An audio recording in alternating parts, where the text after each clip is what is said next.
So now that we know that DCU's Batman will have Damian Wayne in it brings the question of, are we gonna have an established Bat family in this world? I've always wanted to see a Bat family in live action, and now that we know that this version of Batman will be more fantastical, it leaves room to having a big Bat family. But before we get into this video, if you like this type of content, consider subscribing. I think because of the lack of appearances of the Bat family in live action media, people kind of forget the importance of the Bat family and what it represents to Batman. With all the different characters and all the different interactions they have with Bruce, it leads to some dynamic relationships. I think people forget when it comes to sidekicks, Robin is the sidekick. He laid the blueprint for what many would consider a sidekick to be, but because of the lack of appearances we've seen of Robin and the extended Bat family, people have forgotten that. Out of all of the live action Batman films we've gotten, Robin has only been in one, and it's one of the worst ones, with Batman and Robin.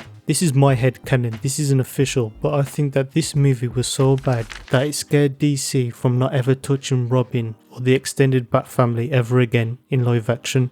Let's talk about all the appearances the Bat family have had in live action. Like I said, we had Batman and Robin, where a grown man, by the way, was playing Robin. Chris O'Donnell was 24 or 25 years old when he filmed Batman Forever and was 27 when he filmed Batman and Robin. I don't want to be too hard on the film though, because it was a different time back then and people weren't taking superhero movies seriously.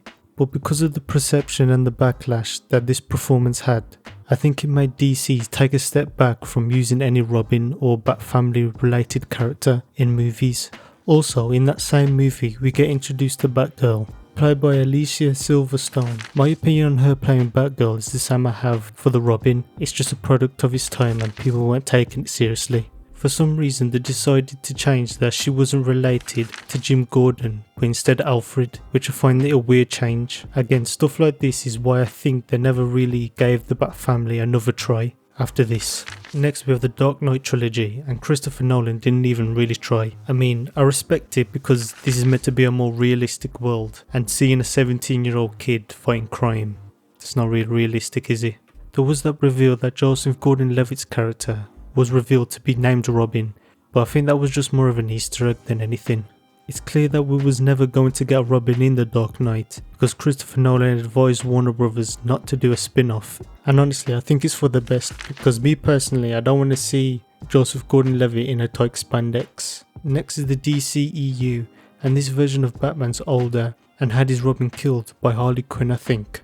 So immediately we don't get a Robin in this universe. He's killed off, and I think it's meant to be Jason Todd. And as far as we know, we never see a Nightwing in this universe, we never see a Catwoman. I just think, like Christopher Nolan, Zack Snyder didn't really have an interest in portraying a Robin or an extended Bat family. Okay, so I was doing my research and I found out that Snyder revealed the costume to belong to Dick Grayson instead of Jason Todd. He also said that he would want to adapt Kerry Kelly into the universe, which I don't have a problem with, but my problem is if you're gonna kill off a Robin, you kill off Jason Todd so he can come back as Red Hood, not Dick Grayson. But that's all we got from the Bat family from the DCEU, and now we have the Batman, and so far it doesn't seem they're interested in adapting the Bat family, because again this is a realistic Batman. I mean, the fact that they changed Penguin's name from Oswald Cobblepot to Oscob just shows that they're not interested in messing with anything fantastical when it comes to this world. So I just named all of the Batman franchises, and the only consistent members of the Bat family we see are Catwoman and Alfred throughout all of them. And yes, I do count Catwoman as a part of the Bat family. She's more of a hero than a villain when depicted in media. So it's crazy to me how we've had so many Batman films and we've never had a live action Nightwing or Red Hood on the big screen. I don't count anything from the CW or TV shows, I don't count any of that. Fuck Batman. Oh, scary! Oh, shiver my timbers! Shut up, man! The reason why I would like to see a Bat family in the movies is because it shows a different side to Batman that we've never seen before in live action. In my opinion, the best thing the Brave and the Bold movie could do is already have an established Bat family so we can see how Batman plays off the characters. Isn't it crazy that the general public doesn't really know who Nightwing is? You know, the boy wonder. People thirst over him all the time. Boy, he's thick! Boy, that's a thick ass boy! Damn! To Batman, Nightwing represents both a successor and a contrasting figure, a symbol more hopeful and less trauma driven than Batman is. He's basically like the perfect Batman. If Batman wasn't so trauma driven, he would be more like Nightwing. I shouldn't be surprised, since you indoctrinated Robin into crime fighting at the ripe old age of 9. Robin needed to help bring the men who murdered his family to justice. So he could turn out like you? So that he wouldn't. Batman's more isolated when it comes to crime fighting, and in my opinion he treats Dick Grayson more of a son than any of the other Robins, except for Damian. We'll get to him. Next we have Batgirl, aka Barbara Gordon. We've only seen her in live action one time. We've also never seen her character grow so that she could become Oracle when she gets paralysed by the Joker, and she takes more of a back seat when helping the Bat family. Also, side note, whenever Batman and Batgirl hook up, it's disgusting. Stop doing it. There was that cancelled Batgirl movie from 2022, and unfortunately the creators never got to see their work on the big screen. And I think it just ties back to what I was saying earlier, that DC really doesn't like putting the Bat family on the big screen. Batgirl's a valued member of the Bat family and a formidable ally, and honestly whenever you talk about Bat families there needs to be a Batgirl in there. Jim Gordon being her dad adds more stakes to the team. Moving on to Red Hood, my personal favourite member of the Bat family. He represents Batman's greatest failure. First of all, let me give a shout out to the goated movie Under the Red Hood. It's what put me onto this character and why I want to see him in live action so bad.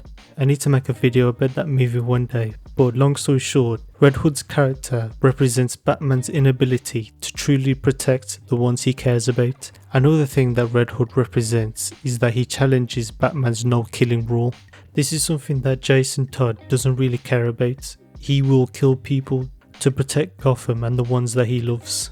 Red Hood embodies the darker, more brutal path that Batman himself refuses to take. But the frustration that Jason Todd has with Batman is that he's not asking to kill any other criminal, he only wants him to kill Joker. But Batman can't do it, because if he does cross that line, he'll be no better than the criminals themselves, and he wouldn't be able to stop himself from killing all of them.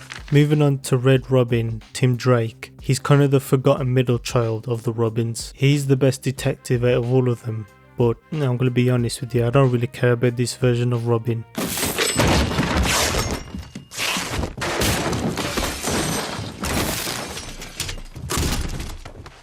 I've seen him in the Arkham games, but other than that, he's kind of just forgotten about. This is no hate to people who actually like this character, I'm not hating on him. I just think that when it comes to the Bat family, he's probably the most uninteresting one out of all of them. Next we have Damian Wayne, the biological son of Batman. He was raised by the League of Assassins, trained to be a killer, and we know that he's going to be in Brave and the Bold, which kind of inspired me to make this video. Here's what I will say, I know some people don't like Damian Wayne as Robin, but in my opinion I think it's a bold step to take with this character. Having Damian being the product of you know what is kind of a bold take, because now Batman has to learn to love a son that he never really wanted, and then you mix in the fact that he was raised by assassins to be a trained killer and that his granddad is Ra's al Ghul. It leads to some interesting dynamics that Batman has to confront. Also, Talia al Ghul being Damian's mom puts Damian in a weird situation where he has to choose between his father or mother, and Bruce basically has to teach Damian what it means to be a hero. I really hope that all of these themes are in Brave and the Bold.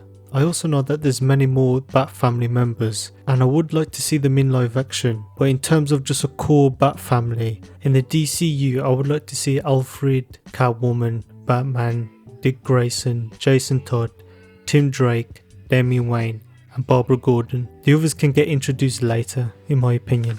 One downside to the Bat family is that sometimes there's a bit too much members. Like, why is Harley Quinn considered to be part of the Bat family? She's a psychopath. Let me know which members you would like to see in the DCU. And if you like this video, then check out this video where I talk about characters I would like to see in the DCU. If you like this video, please like, subscribe, and I hope you have a good day.